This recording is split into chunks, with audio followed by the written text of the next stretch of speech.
नमस्कार, मी डॉक्टर अक्षय धंधा, सल्लागार अस्थिरोग तज्ज्ञ आणि आज मी महिलांना मान आणि पाठदुखीबद्दल असणारे सर्व प्रश्नांची उत्तरे देणार आहे, ज्यांना प्रत्यक्षात कधीच सरळ उत्तर मिळत नाही. चला सुरुवात करूया. कोचीच्या प्रिया मेनन यांनी रेडिटवर विचारले आहे, डॉक्टर, रात्री फोनवर स्क्रोल केल्यावर माझ्या मानेत दुखायला लागतं. हे सिव्हिकल आहे का? बहुतेक वेळा हे भीतीदायक सर्व्हिकल प्रॉब्लेम नसतो.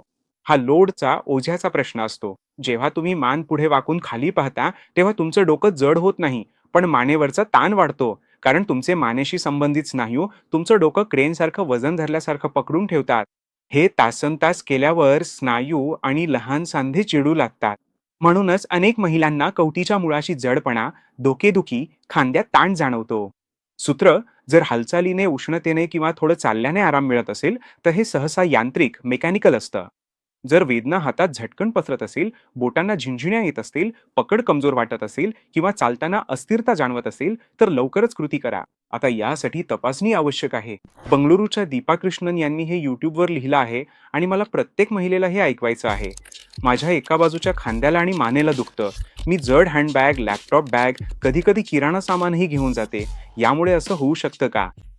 पूर्णपणे होऊ शकतं. महिलांमध्ये हा सर्वात कमी चर्चेला जाणारा नमुना आहे. एका खांद्यावर जड पिशवी घेतल्याने तुमचं वरचं शरीर थोडंसं झुकतं. तुमचे मान आणि खांद्याचे स्नायू तुम्हाला ताठ ठेवण्यासाठी तासनतास प्रयत्न करत राहतात. यामुळे ट्रॅपिझियस आणि खांद्याच्या पाठीमागच्या स्नायूंवर सततचा ताण येतो.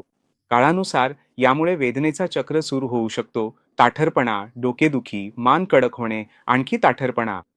मला जे काळजीचं वाटतं ते म्हणजे अनेक महिला याला तणाव म्हणून गृहीत धरतात आणि रोजच्या या भाराच्या पद्धतीकडे कधीच लक्ष देत नाहीत. जर तुमच्या हातात झिंझिण्या किंवा मुंग्या येत असतील किंवा रात्री वारंवार वेदनेमुळे जाग येत असेल तर कृती करा. जर ही समस्या कायमची असेल तर फिजिओथेरपीचं मूल्यांकन आणि ऑर्थोपेडिक सल्ला घ्या. दिल्लीच्या अनन्या शर्मा यांनी यूट्यूबवर कमेंट केली होती आणि खरं सांगायचं तर हे अनेक महिलांच्या दिवसाचं वर्णन करतं. मी बेडवर किंवा सोफ्यावरून काम करते आणि त्याचवेळी घरकामही करते. संध्याकाळपर्यंत माझ्या पाठीला अक्षरशः तुटल्यासारखं वाटतं. का? कारण तुम्ही एका दिवसात 2 वेगवेगळ्या प्रकारचे पाठीवरचे भार घेत आहात. गोलाकार स्थितीत म्हणजेच बेड, सोफा किंवा लॅपटॉपवर दीर्घकाळ बसल्याने डिस्क आणि लिगामेंट्सवर ताण येतो आणि पाठीला आधार देणारे स्नायू कमकुवत होतात. स्वयंपाकघरातलं उभं राहून काम, वाकणं, वजन उचलणं ह्या सगळ्यामुळे पाठ आधीच थकलेली असताना पुन्हा पुन्हा वाकण्याचा भार वाढतो. म्हणूनच अनेक महिला म्हणतात, सकाळी ठीक असते, पण संध्याकाळपर्यंत पूर्णपणे थकून जाते. महत्त्वाचा वैद्यकीय मुद्दा असा आहे, तुमच्या पाठीला एकाच चुकीच्या हालचालीमुळे त्रास होत नाही. जेव्हा तीच ताणदायक स्थिती दररोज पुन्हा पुन्हा होते आणि पुरेशी विश्रांती किंवा झोप मिळत नाही, तेव्हा पाठ त्रासायला लागते. सक्रिय वेदना काही आठवड्यांपेक्षा जास्त काळ टिकतात, वारंवार परत येतात किंवा काम किंवा झोपेवर मर्यादा आणू लागतात. हैदराबादच्या सुनीता राव यांनी Instagramवर DM करून हा प्रश्न विचारला आहे आणि खरं तर या प्रश्नासाठी स्वतंत्र विभाग हवा. गर्भधारणा आणि प्रसूतीनंतर 6 ते 12 महिन्यांनंतरही माझ्या पाठीत आणि कमरेत दुखतं. हे सामान्य आहे का? प्रसूतीनंतर वेदना सामान्य असल्या तरी त्या कायमस्वरूपी सहन कराव्यात असं नाही. गर्भधारणेमुळे तुमच्या शरीरात खूप खऱ्या बदल होतात. तुमच्या पोटाच्या भिंती आणि आतील आधार प्रणाली ताणल्या जातात. तुमचे श्रोणी आणि स्नायू अधिक लवचिक होतात. अनेक महिलांमध्ये श्रोणीपिंडातील कमजोरी, बदललेली ठेवण आणि कोअर स्नायूंची सहनशक्ती कमी होते. यानंतर येतो स्तनपानाची ठेवण, एका कमरेवर बाळ उचलून ठेवणे आणि झोपेचा अभाव. हे सगळं स्नायूंवर ताण वाढवतं. चांगली बातमी अशी आहे, अनेक महिलांसाठी लक्ष केंद्रित केलेला पुनर्वसन उपचार खूप मदत करतो. जर ताप, तीव्र वाढणारा वेदना, नवीन कमजोरी किंवा मुंग्या येणे किंवा मूत्राशय किंवा मलाशयावर नियंत्रणाचा त्रास असेल, तर तातडीने कृती करा. अन्यथा महिलांच्या आरोग्याच्या फिजिओथेरपीने आणि ऑर्थोपेडिक तपासणीने सुरुवात करा. चेन्नईच्या कविता नायर यांनी रेडिटवर हा प्रश्न विचारला आणि हा असा प्रश्न आहे जो खूप वेळा दुर्लक्षित होतो. माझ्या पाठीच्या खालच्या भागातील वेदना कधी-कधी माझ्या पाळीच्या काळात वाढतात. हे मणक्याचं दुखणे आहे की काहीतरी वेगळं? महत्त्वाचा प्रश्न आहे, कारण सर्व पाठीच्या वेदना मणक्यापासूनच सुरू होत नाहीत. जर वेदनांचा मासिक पॅटर्न स्पष्टपणे दिसत असेल, म्हणजेच पाळीच्या आधी किंवा दरम्यान वेदना वाढत असतील, तर त्या पेल्विक कारणांमुळे असू शकतात, जसे की तीव्र पाळी, पोटदुखी, एंडोमेट्रिओसिस, फायब्रॉइड्स किंवा पेल्विक दाह.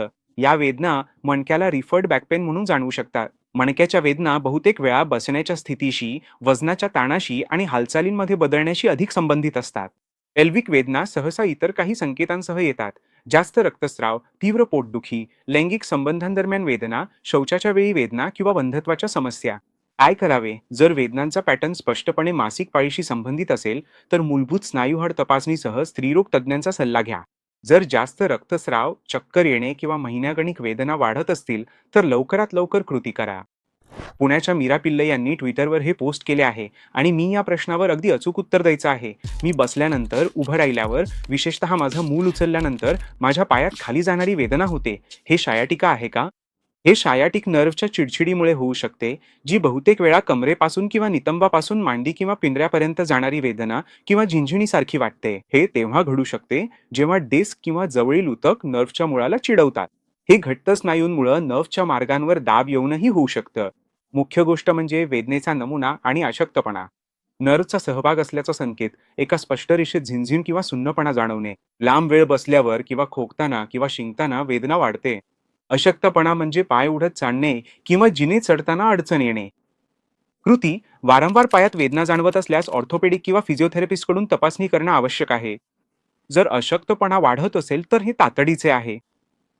मुंबईच्या रेखा अय्यर यांनी रेडिटवर विचारले आहे आणि या प्रश्नाबद्दल मला खूपच ठाम मत आहे. डॉक्टर, माझे वजन जास्त नाही तरीही मला पाठदुखी होते. सगळे लोक फक्त वजन कमी कर म्हणतात.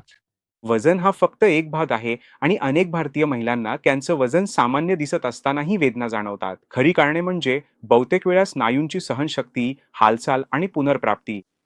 जर तुम्ही तासनतास बसून राहता, पुरेशी हालचाल करत नाही, झोप कमी घेता, रोजचे ओझे उचलता, काम आणि घर दोन्ही सांभाळता, तर पाठीचा कणा आणि त्याची प्रणाली थकणारच. तसंच भारतात अनेक महिलांमध्ये व्हिटॅमिन डी ची कमतरता, सूर्यप्रकाशाचा अभाव आणि पोषणातील तफावत असते, ज्यामुळे स्नायू दुखणे आणि हाडांच्या आरोग्याच्या समस्या उद्भवू शकतात. हे एकमेव कारण नाही, पण महत्वाचे आहे. म्हणून संदेश असा आहे: आपल्या शरीराच्या आकाराला दोष देऊ नका. तुमच्या खऱ्या ओझ्याचा पॅटर्न ओळखा आणि त्यावर उपाययोजना करा. नागपूरच्या श्रुती देसाईंनी YouTubeवर कमेंट केली आहे आणि ही लक्षणांची सांगड लोकांना वाटते त्यापेक्षा जास्त सामान्य आहे. थायरॉइडच्या समस्या, व्हिटॅमिन डी ची कमतरता किंवा ॲनिमिया यामुळे अंगदुखी आणि पाठदुखी होऊ शकते का? हो, हे कारणीभूत ठरू शकतात आणि महिलांमध्ये ही काही समस्या जास्त प्रमाणात आढळतात. विशेषतः सूर्यप्रकाश कमी मिळणं, जास्त प्रमाणात मासिक पाळी येणं किंवा प्रसूतीनंतरचे बदल यामुळे. थायरॉइड असंतुलनामुळे स्नायू दुखणे, थकवा आणि कडकपणा येऊ शकतो. कमी व्हिटॅमिन डी मुळे संपूर्ण शरीरात दुखणे, तसेच स्नायू आणि हाडांमध्ये अस्वस्थता जाणवू शकते. ॲनिमियामुळे थेट पाठीच्या कण्यात दुखणं होत नाही, पण त्यामुळे थकवा वाढतो आणि बरे होण्याची प्रक्रिया मंदावते. सगळंच जड वाटायला लागतं. महत्वाचं, ही वेदनेची एकमेव कारणं नाहीत आणि प्रत्येकाला ही चाचणी करावीच लागेल असं नाही. पण जर तुम्हाला संपूर्ण शरीरात दुखणं, थकवा, केस गळणे, झोपेच्या समस्या आणि वारंवार वेदना होत असतील, तर अंतर्गत औषध तज्ज्ञांचा सल्ला घ्या किंवा फिजिओथेरपिस्टकडून तपासणी करून घ्या. कोयंबतूरच्या उषा व्यंकटारामन यांनी Instagramवरून हा प्रश्न पाठवला आहे आणि या वयोगटातील लोकांनी हे ऐकणं गरजेचं आहे. मी 40शीच्या सुरुवातीला किंवा मधल्या वयात आहे आणि माझ्या पाठीच्या दुखण्यात बदल झाला आहे.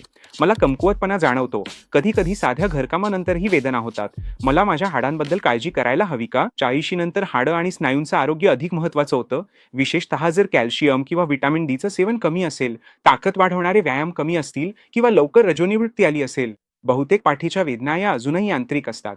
पण मी लहानसा अपघात किंवा हलकं काही उचलल्यानंतर होणाऱ्या वेदना, सतत रात्री होणाऱ्या वेदना, उंची कमी होणं किंवा ऑस्टिओपोरोसिस किंवा फ्रॅक्चरचा कुटुंबात ठाम इतिहास असेल, तर त्याकडे विशेष लक्ष देतो. अशा लक्षणांमध्ये आपण हाडांच्या आरोग्याची तपासणी, जसं की बोन डेन्सिटी टेस्ट करतो आणि जोखीम लवकर ओळखून उपचार करतो. तळाचा मुद्दा: घाबरू नका, पण नवीन प्रकारच्या वेदना दुर्लक्ष करू नका. याच ठिकाणी प्रतिबंध महत्त्वाचा ठरतो. हे प्रश्न अनेक महिलांकडून Reddit, YouTube, Instagramवरून आले आहेत. सगळ्यांनी एकच विचारलंय: मला एक्स-रे किंवा MRI करायला हवं का? माझ्या मैत्रिणीने सांगितलं की डिस्क बल्ज म्हणजे शस्त्रक्रिया करावी लागते.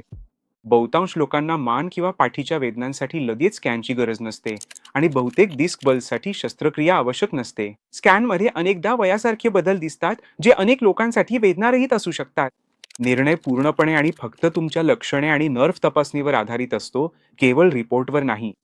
एक समजूतदार डॉक्टर सर्वप्रथम तुमची ताकद, रिफ्लेक्सेस, संवेदना, चालण्याची पद्धत, संतुलन आणि धोक्याची चिन्हे तपासतो.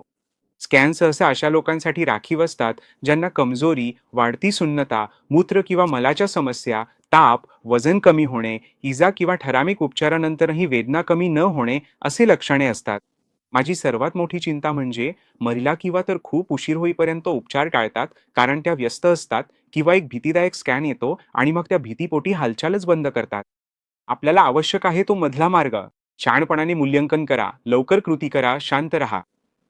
महिलांमध्ये पाठदुखी आणि मणक्याच्या दुखण्याला खरंच अस्तित्व आहे, हे सामान्य आहे. आणि हे असं नाही की तुम्ही फक्त सहनच करावं लागतं. ज्या महिला योग्य प्रश्न विचारतात, ज्या आपल्या शरीरात नेमकं काय घडतंय हे समजून घेतात, त्या महिला चांगल्या प्रकारे बऱ्या होतात आणि 10 वर्षांनी त्यांना दीर्घकालीन समस्या होत नाही.